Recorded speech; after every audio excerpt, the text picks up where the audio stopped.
Innal hamdalillah nahmaduhu wa nasta'inuhu wa nastaghfiruhu wa nastahdihi wa na'udzubillahi min syururi anfusina wa min sayyiati a'malina. May yahdihillahu fala mudhillalah wa man yudlil fala hadiyalah. Asyhadu an la ilaha illallah wa asyhadu anna Muhammadan abduhu wa rasuluh.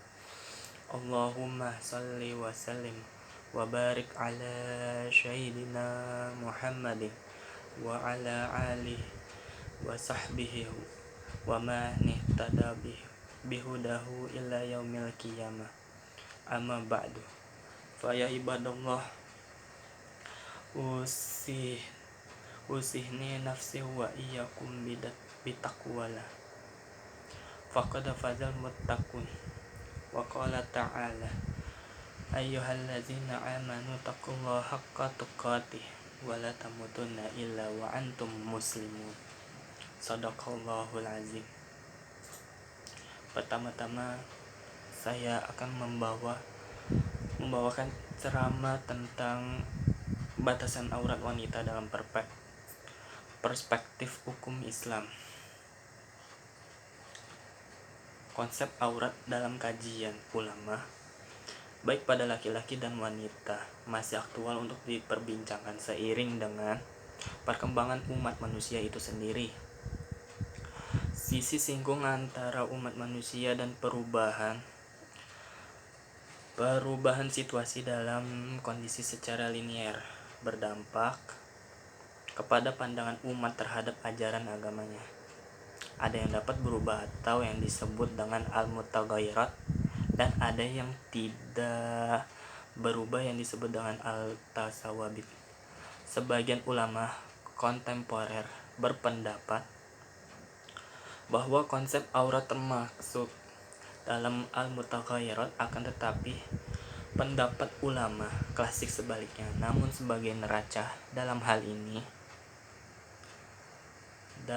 perlu untuk memperhatikan kaidah fikih al-hukmu yaduru ma'al ilati wujudan wa adaman, tentunya dengan memperhatikan pengalaman Nabi Muhammad SAW dan para sahabat, sebab era itu merupakan contoh yang harus menjadi tolak ukur dalam mengaplikasikan ajaran Islam dewasa ini, sehingga wajah Islam yang bersifat universal dan relevan dengan masa kontemporer dapat dihadirkan busana muslimah tidak identik dengan busana wanita Arab. Sebagian Islam tidak menentukan model busana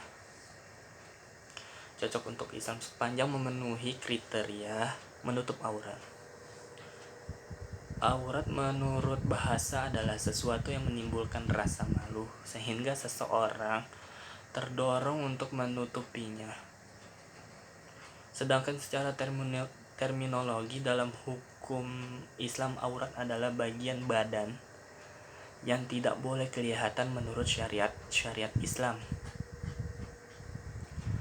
Batas minimal bagian tubuh manusia yang wajib ditutup berdasarkan perintah Allah. Berdasarkan pengertian ini dapat dipahami bahwa aurat tidaklah identik dengan bagian tubuh yang ditutup menurut adat suatu kelompok masyarakat. Apabila pengertian di atas dikenakan pada tubuh wanita, maka hal itu harus terkait dengan situasi makna wanita itu berada. Secara umum, situasi makna wanita itu berada secara umum, situasi itu dapat dibedakan dalam tiga hal, yaitu ketika ia berhadapan dengan bukan mahramnya. Yang kedua, ketika ia berhadapan dengan Tuhan dalam keadaan sholat. Yang ketiga, ketika ia berada di tengah-tengah muhrimnya. Jumhur ulama sepakat bahwa aurat wanita yang wajib ditutup ketika sholat adalah segenap anggota tubuhnya kecuali muka dan telapak tangannya. Muka dan dua telapak tangan itu menurut Syahid Sabik adalah bagian tubuh yang diperbolehkan tanpa tampak sesuai dengan kalimat illa maza minha dalam Quran surat An-Nur ayat 31. Ibnu Taimiyah menjelaskan bahwa Abu Hanifah membolehkan telapak kaki wanita tampak dalam sholat,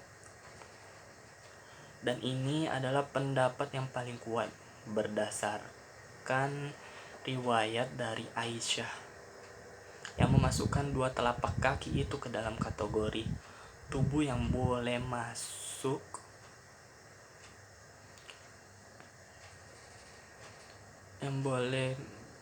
memasukkan dua telapak kaki itu ke dalam kategori tubuh yang boleh tampak sesuai dengan potongan ayat tersebut. Dua telapak kaki tidak termasuk punggung. Hal ini berdasarkan riwayat dari Ummi Salmah yang menanyakan kepada Rasul tentang bolehnya melaksanakan sholat dengan hanya menggunakan baju dan kudung. Maka Rasulullah Shallallahu Alaihi Wasallam bersabda, "Iza kana al-da'ar asaigan yaguzu zuhuri qadamai." Jika baju itu cukup menutupi punggung dua telapak kakimu. Pendapat ini berbeda dengan pendapat Al-Syafi'i yang tidak membolehkan.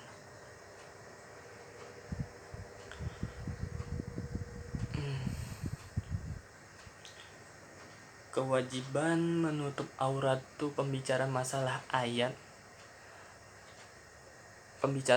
aurat selalu saja mengacu kepada dua ayat Al-Quran, yaitu surat An-Nur ayat 31 dan surat Al-Ahzab ayat 59. Di Rasulullah Sallallahu Alaihi Wasallam dua ayat yang dimaksud sebagai berikut: wala yubdina zinatahunna illa ma zahara minha yumurihinna waliyadribna ala juyubihin wala yubdina zinatahunna illa libu'ulatihinna aw abaihinna aw abai buyulatihin. Dan janganlah mereka menampakkan perhiasannya kecuali yang bisa nampak daripadanya, dan hendaklah mereka menutupkan kain kudung ke dadanya. Dan janganlah menampakkan perhiasannya kecuali kepada suami mereka atau ayah mereka atau ayah suami mereka. Ya ayyuhan nabiyyu qul lil aswajika wa banatika wa nisa'il mu'minina yudanina alaihinna min jalabihinna zalika adna ay yuqrafna fala yu'zaina wa kana Allahu ghafurur rahima. Hai Nabi, katakanlah kepada istri-istrimu, anak-anakmu, dan istri-istri orang mukmin, hendaklah mereka mengulurkan jilbabnya ke seluruh tubuh mereka. Yang demikian itu supaya mereka lebih mudah untuk dikenal, karena itu mereka tidak diganggu, dan Allah akan Maha Pengampun lagi Maha Penyayang. Pada dasarnya tidak ada perselisihan pendapat mengenai kewajiban menutup aurat. Yang diperselisihkan adalah batasan-batasan aurat wanita dan bagian-bagian tubuh yang boleh kelihatan. Sekian dari drama saya. Assalamualaikum warahmatullahi wabarakatuh.